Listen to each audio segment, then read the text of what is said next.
Ha? LeBron James aalis na ng Los Angeles Lakers. Ano ka ba? Nakaraan pa yan. 2 araw na ata nakalipas yung balita na yan. Pero totoo yan. Naglabas na rin ng statement ang Lakers regarding sa pag-alis ni LeBron James. And then, kumuha na sila ng 4 na kapalit ni LeBron James dahil nga dun sa salary gap na nawala dun sa Lakers, sa roster nila. Anyway, grabe ang NBA's off-season ngayon, no? Grabe yung mga trades. Biruin mo, nauna si Giannis, napunta ng Miami Heat.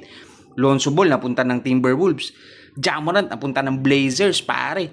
Tapos si Kawhi Leonard, napunta ulit ng Toronto Raptors. Ngayon, si Jaylen Brown, nasa 76ers. Paul George, nasa Celtics na. Oh my goodness, ano bang nangyayari sa NBA ngayon? Anyway, pero ang pinakaabangan ng karamihan, pati mga haters ni parang LeBron, inaabangan siya kung saan talaga siya pupunta. May mga bali-balita, GSW daw, 76ers, pero meron akong narinig at nabalitaan. Baka bumalik siya ng Miami Heat. Abangan. Sige.